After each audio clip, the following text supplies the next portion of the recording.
Hi, this is Karen with newclevelandradio.net, and it is time for Avoid the Maze. Now, those of you who have listened to Avoid the Maze in the past, you know it's about a journey. We're all on that journey, and we can plan everything that we want to do in our life, put it down on paper. And I don't know about you, Tracy, but you know what? My plan even changes moment to moment. In fact, a few minutes ago, before you logged on for today's podcast, I was thinking, you know, I have a podcast every hour today. Maybe I should take a day off this week. But then I looked at the rest of my week and I can't do that. So sometimes you can change it, sometimes you can't. But I'm glad we're not changing this podcast because Tracy has an interesting story. We all may relate to it. Even if we don't, we may know somebody else who has had some of her experiences. So, welcome, Tracy Williams, to New Cleveland Radio. And Tracy, you go under the business name of Alaska Tracy. Yes, that is my business, Alaska Tracy. Doesn't mean I'm exclusive to Alaska, but that's my business name. Got Thank it. you, Karen. So, tell us a little bit about how you got into basically rebranding yourself because you sort of gone through a lot of things in your life. A lot of things in my life, Karen. Thank you for having me on the show today, and welcome to the listeners.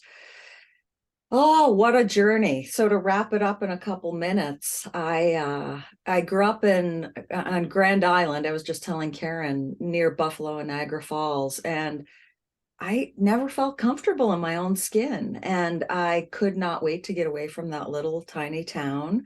I thought that was the reason I didn't feel comfortable in my skin. And I got on with an airline and I moved up and down the East Coast and searching for myself, and moved from Orlando, Florida to Anchorage, Alaska 26 years ago.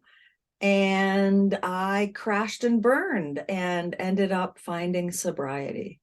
And that was the beginning of my spiritual path as well as my entrepreneurial path. And it's been a journey to get to Alaska Tracy, coach, executive coach, and life coach. And now I get it why people in their 50s go through like whatever they get, like, oh, I'm here. Like that now there's so much to do. Exactly. You got it. You got it. And I love how you said you went up and down the coast searching for yourself. But the reality of it is, Tracy, you were taking yourself with you. Everywhere I went. And it's funny because my parents they're still alive and they still live on Grand Island on the Niagara River. And they come to visit every once in a while, Anchorage. And the first time they came, they said, oh my gosh, you lived all over the place to find a place similar to the place that you grew up in. Imagine that. And I will do a disclaimer. We've had a moose right outside the window, Karen. I forgot to tell you. And so if a moose happens to walk by, I will show those people that are watching on YouTube the moose, because it's always really cool to see a moose. You know, it's funny. I have a cousin who lives in Alaska. Don't ask me where because I don't remember right now. But in 2004, we lost my dad. And so my cousin arranged for her mother and my mother and a couple other individuals to come out to Alaska. And my mother couldn't wait because she was a fan of the show Northern Exposure. Exposure. She kept looking for a moose, never saw a moose, never saw a bear, never saw any animal other than a few dogs and cats.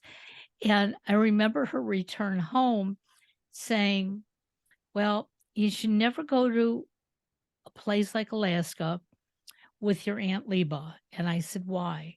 And she said, because she's got to go to every Walmart. And so my mother saw Walmarts, dogs and cats. Um, I think she saw a few other sites as well, but that was her big remembrance of Alaska. So as soon as you said the moose, it like, To call my neighbor to give me a ride home on my 10-degree walk yesterday because Mama Moose wouldn't move in front of the gate. Those are the problems we have in Alaska. oh, well, they're interesting ones. I take that. So you you mentioned that you found your sobriety.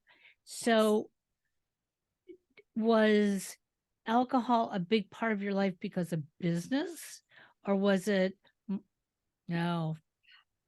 I don't know, Karen, what came first. I learned when I got sober that I'm dyslexic. And so I was always trying to compensate. We didn't test back then for Right. dyslexia.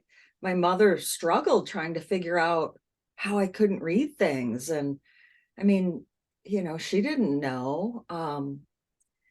And so I don't know. I just know that what I did when I drank, and it didn't matter how much. Like I think a lot of people think alcoholics have jugs sitting next to their bedstand. I was kind of a wino, and that first sip, I didn't know what was going to happen. And I was a marathon runner and very successful in business. So you never know what people are going through. And sobriety has opened my eyes to the willingness to be open and to be open to other people and to reach out my hand to other people quietly. I mean, it's so hard now with social Right. media because we all want to share everything. But I learned that the more I can get out of myself and serve others, the more my life expands. And I'm a more junkie. I want more. So I get to do a lot of service to others, and I get to have this just glorious life today with a thriving business. And we have a home in Mexico, which that picture was a vision of. And I do vision mapping, which is essentially creating business plans using my vision mapping framework. So it's written out, and it's powerful what happens when you take actions. Well, and so many of us, we wake up one day, we have this great idea, and um, we go to the person who we most trust, and we say, "I have this great idea," and we make the mistake by saying, "What do you think of it?"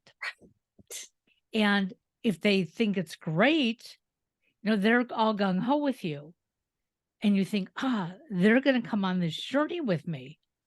But no, they're all excited for you and they're going to sit back and watch you do it. And now you're disappointed because, hey, I told you, because I I don't think I can do it alone or I don't want to do it alone. And so many of those plans just like disintegrate. And, you know, throughout my life, I kept coming up with little things. And it's not that I didn't do them, but I didn't think I could do them well once I started. And I didn't want anybody to tell me that I was doing them wrong. So I slowly got out of them. And I look back and I could say, you know, I have all these regrets, but I don't because it taught me something. When I decided that this was my platform, I wanted to podcast, I wanted to reach out to people, I wanted to, blog and write.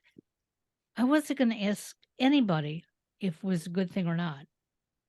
I was going to find it out on my own.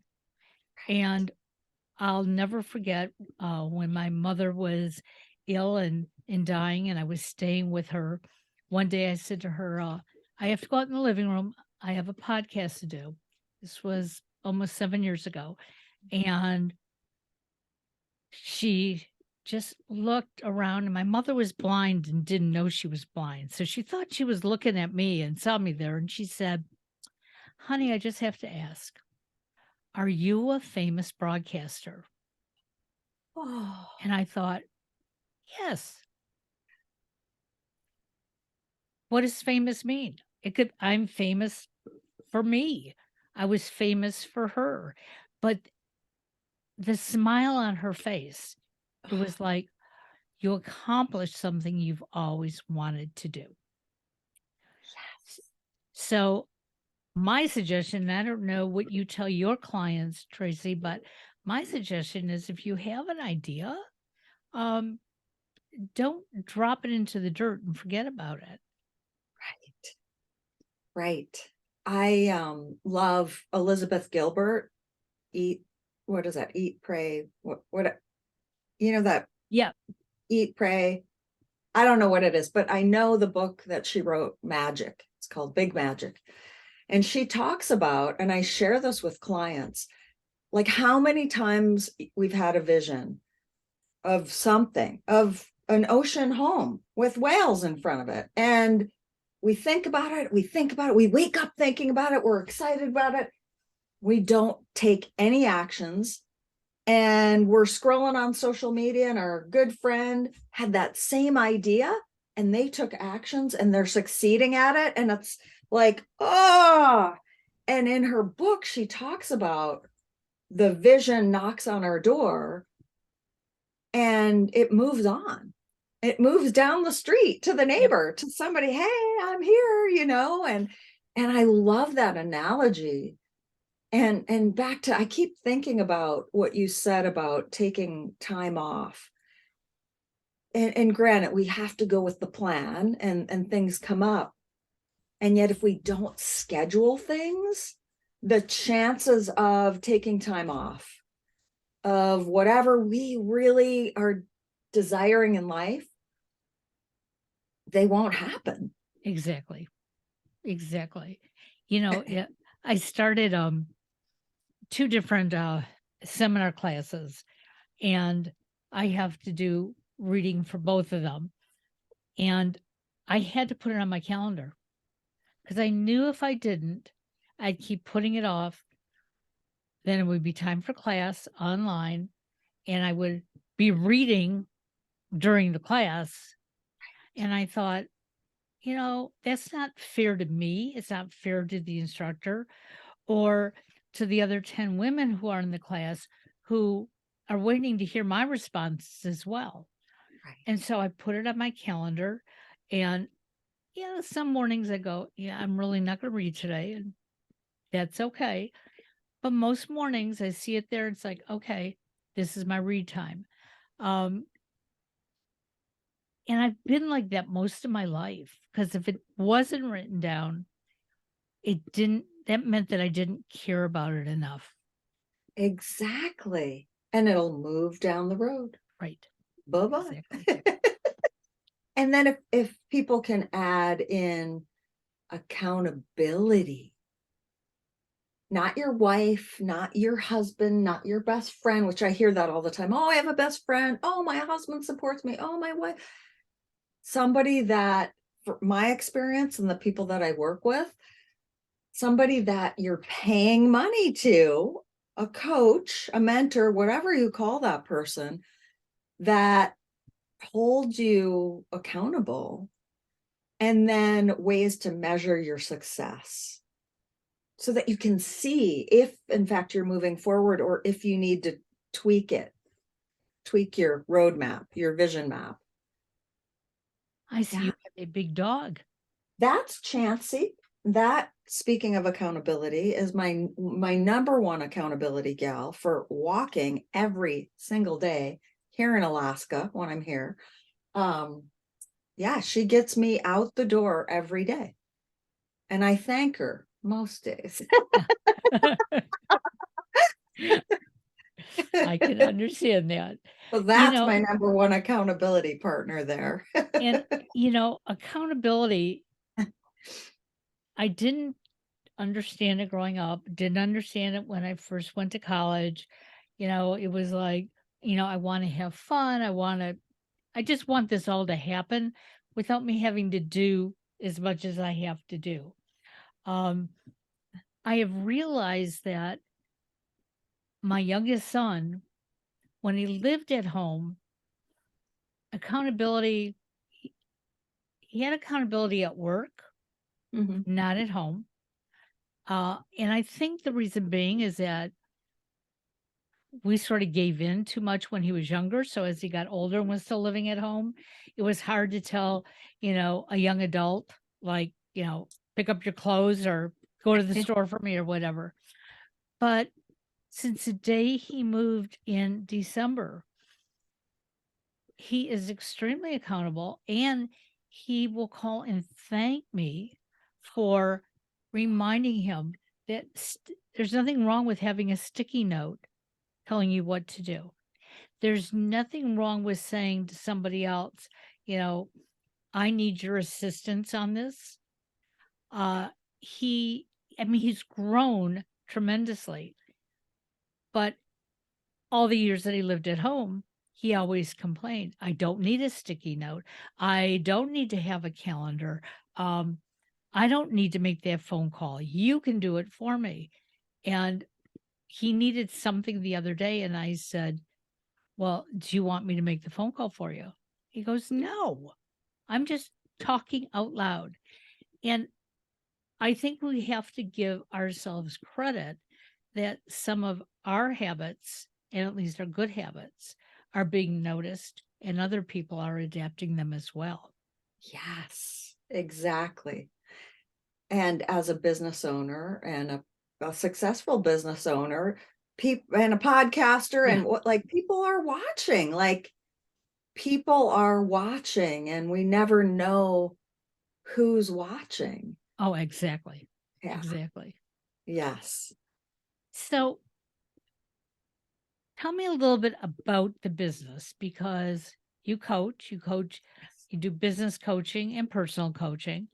Um, and we've talked a lot on this program that um, coaching is so much different than counseling. Um, and I have to say that once I started working with coaches, not that my previous counseling was bad, but I was gaining more because I had control. Nobody was reminding me of, oh, when you were that little girl and that hurt you, okay, maybe that's why you're doing this today. Now, in my coaching, I may have gone back and looked at that picture of that little girl and realized what the therapist was trying to tell me, but I took myself on that journey. So, how do you help your clients? Oh, it's been such an interesting journey. I was doing vision mapping workshops and retreats and had a membership with women in business. And they kept saying, you should call yourself a coach. You're so inspirational and blah, blah. I'm like, everybody and their brother is a coach. Right. I'm not, I'm a consultant. And finally, I started looking into coaching and I went and got certified. And it took like 6 months. I got a master coach certification. And coaching is so different, as you just said, than therapy and different than consulting. And so I started coaching forward movement, forward movement, forward movement. And because of sobriety and mentoring a lot of women, and I'm still very active in my sobriety and mentoring women, I know the flags, the words to look out for to say, hey, I am not a therapist. Coaching is forward movement. Have you thought of therapy? That might be a better fit for you. And so then what started happening was I started attracting therapists and psychiatrists and I was like, wow, well, this is such a great fit, and wellness coaches and coaches in my life and my background. And so last year I started really thinking, I'm in my 50s and I'm ready to like give my business everything and really serve those that I'm inspired to serve, and they're ready and they're willing. And so I tapped in for myself to high level coaching, and found a high level coach for my business. And lo and behold, now I'm attracting high level clients that are looking to spend money, to invest money. And I've created a business course for them to go through. And oh my goodness, Karen, watching the results, like I get off the calls now with these women and men, and I look, I can't tell my husband anything. And the other day I was dying. I'm like, oh my gosh, this woman, I can't wait to work with her. And I can't tell him anything. Right. But I'm just so inspired by who I'm getting to serve now, because I've up leveled my game, and I tell them the price and they're like, okay. And those are the people that are committed to working and getting the results. And so they go through a 6-month business course where I coach, and then I use all my business and marketing background to consult them. And I love it. I hope to be like my dad. He's 81 and he's still consulting because he I love loves it. that. And something that I'm noticing in business today, and especially since the pandemic, um, it's a lot of lack of communication.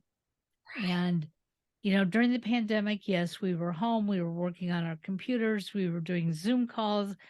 And I would have thought those Zoom calls and meetings would have strengthened our communication.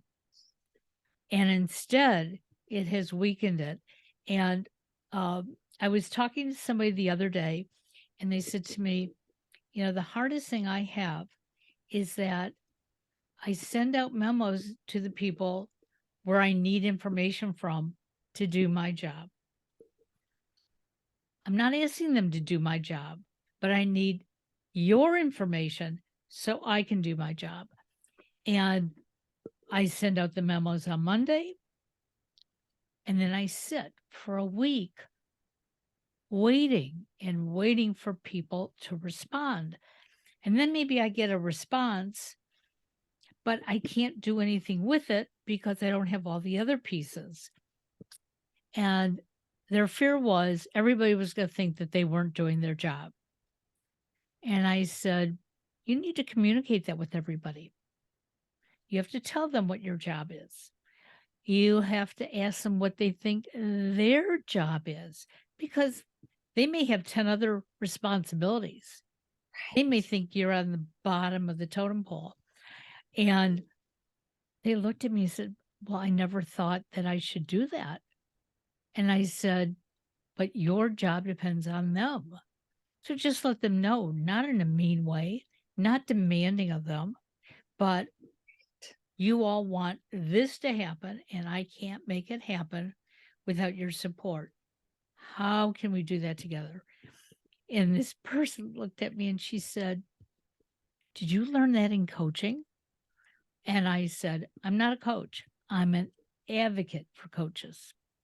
And that's exactly how I see myself, is like, giving you this little tidbit and saying, what can you do with this? If you can't do it on your own, then go find that mentor or coach to get you through this. Right. Yes. And the communication piece, I had a client come to me, and he was like, I hate social media. Yeah. And so like I haven't done anything with the business. I just hate social media. And I said, whoever told you that you have to use social media to grow your business? And then there was just dead silence. And he was like, and he's a young man. And I could tell his wheels were spinning. And I said, didn't you just say you go to church? You're in school, you're in college. What other community places are you going to that you can have conversations not walk in and sell. Like that's not, like conversations to build relationships with people. And it was like lights went on. And that's what I love doing, right? Like I love that. And I mean, he was just, I just never, I never thought of that. I'm like, yeah, nobody ever said there's like, that's what you do. You're a coach. Why wouldn't you be communicating? And it was wonderful to witness. Now, whether he does anything with it or not, that's not as a coach, right? Like, Well, and I think that is the exciting part of being involved in coaching is that that's up to the other person to take it. Okay. They may ask for additional guidance. There's nothing wrong with that. But I took a positive intelligence course this past summer. I learned so much about myself. And now, when I'm amongst other people, I see certain traits that are really holding them down. Now, I don't go and say, hey, you're a stickler and you've got to change. But I might say something like, one of the things that I'm noticing, at least in our relationship, is that you just want everything to be black and white, but it's not going to be that way because I'm not that type of person. So for us to communicate, I have to accept that's the way you see the world. And they said, no, I don't see the world that way. And so then we started piecing it together. Again, not coaching, just as friend to friend, having a communication. And they finally said, I need, I think I need some help along the line. So I referred them to my coach for positive intelligence. And 6 weeks later, they're saying to me, uh, I'm not the same person I was 6 weeks ago. I said, you're just a better version of yourself. And some of us sit there and kick ourselves and say, why didn't we do it sooner? But it doesn't make any difference as long as we're doing it. yes, yes. I do find that the people that make the investment, and from doing this for a while, the people that make a high level investment, they're committed. Right. And they are like sponges. They're in enough pain. I was in enough pain to go, oh, I'm gonna make this massive investment in myself so that I can witness the change. I can be a servant out there. And what a shift to see people making a high level investment, the commitment level. It's night and day. I get it now. I watch Shark Tank. I love Shark Tank. And Mark Cuban, are you a entrepreneur? Are you an entrepreneur? And I so get it. I was a entrepreneur. It was a hobby. It was $47. Come join my membership. And then going, oh my gosh, I'm giving so much. And they're showing up when they want. They're not that invested. Right. But I wasn't either. Makes a huge difference, Oh, and relating to Shark Tank, how people will come out there and they've got a business, they're making money on it. And when they say to them, well, what do you want to do with your business? Oh, I just want you to come on board with me to make it bigger. And it's like, well, that's not what Shark Tank is about. And it's helped me understand what I'm doing. When I started this, I said to many people, yes, I would like this to be a career and I'd like to have some earnings. But that was not what was most important. And I've said it and continue to. As long as the business pays for itself, but I want to do what I'm doing. I want to do the podcast. I want to have other podcasters with me who are getting out information. If I make money out of it, So I wouldn't go to a Shark Tank and ask for anything because my commitment is to myself and other people. And for some, that's very difficult to understand. How can you be in business and be sitting, recording and doing the social media and everything else that you do and not want a paycheck? And I said, because it's not about the paycheck for me. And, for those of you out there, um, that may be the same thing. And if the paycheck is what you want, you got to work for it. You've got to work for it. And it's really, as a coach, like I have a kind of a friend that hired me, sort of a friend, acquaintance, and all over the map and wanting to grow her business. And I said, okay, we're moving into the high level coaching. Here's the contract for you to sign. And she came back and was like,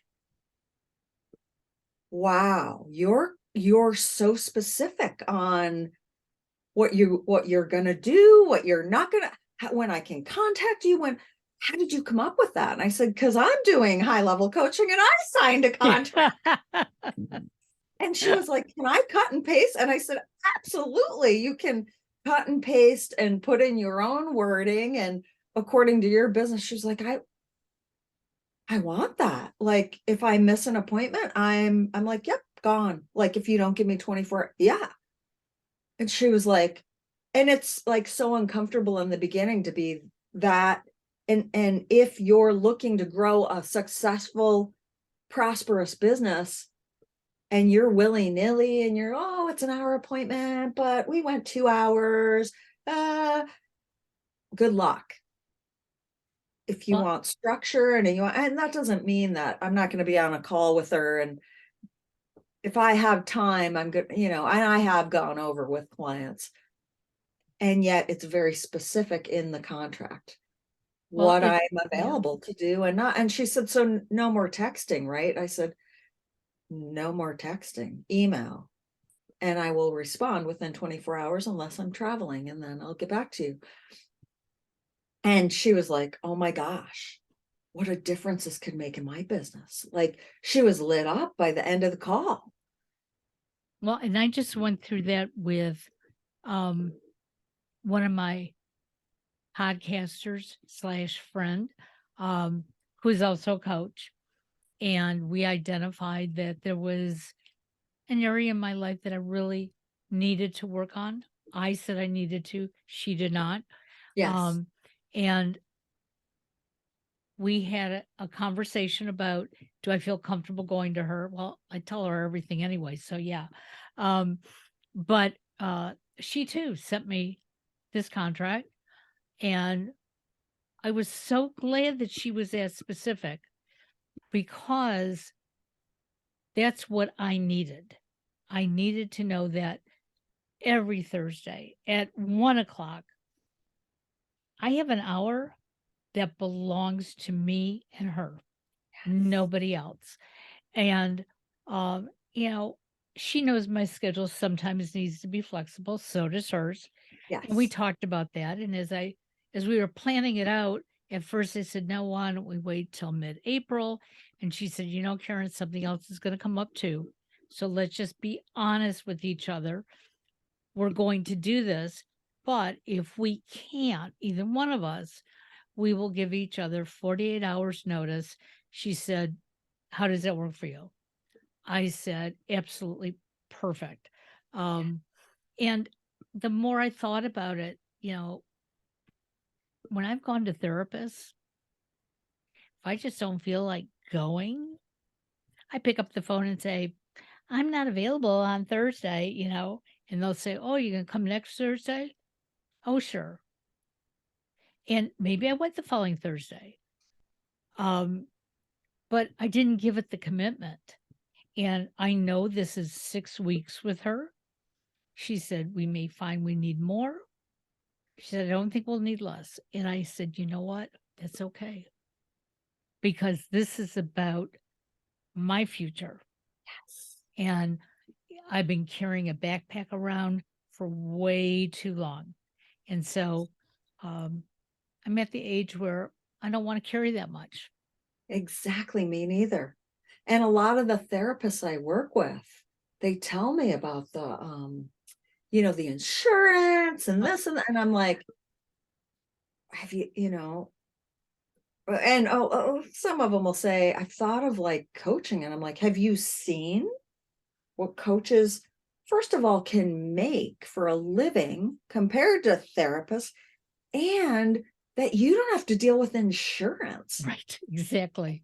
And I mean, yeah, it's just such a different, and I love it. Like, if I can help you grow into that, if that's the direction you want to go. So, how can my listeners find you, follow you, and if you are the right coach for them, link up Yeah. with you? And on that note, Karen, I don't believe I'm the end all be all for everyone.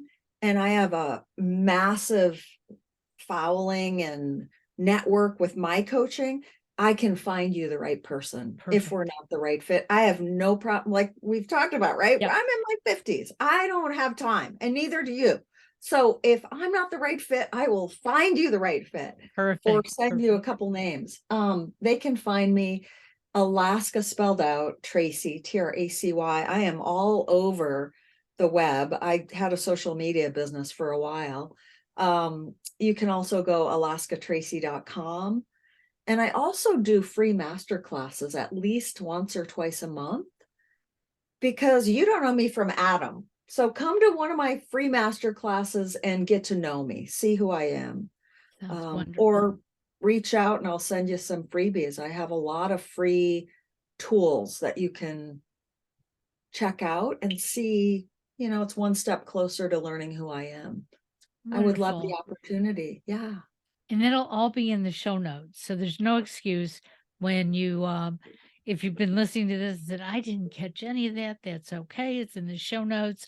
Um, we'll also have links to Tracy in there and also to New Cleveland Radio. So if there's something specific you're looking for, reach out. If it's for Tracy and it gets to us, we'll just forward it all on. Thank Um, you. because you know what? I don't need any more to do in a day other than to share. I love it. Thank you so much for the invite, and Thank thank you you. for listening, everybody. It was wonderful talking to you. And I'm sorry we didn't see the moose, but now I That's see Eddie. you have, That's is that your cat? Oh, there's a so that dog. so Oh, Eddie has his own book. I'm going to give Eddie a little plug. It's called Eddie's Journey. He's almost 16 years old, and there he is. And he's a corgi pit mix. And his book is about life, and it's his story. He's telling his story about abandonment, and it's a really, I've got my other book sitting here. Yeah. Oh, here it is. Eddie's Journey. This was my sample copy. and I bet you we can find it on the web, right? Yes, on Amazon or on my website. Yes. Sounds wonderful. Thank Thank you you. again. Have a beautiful day. Thank you. You too. Thank you.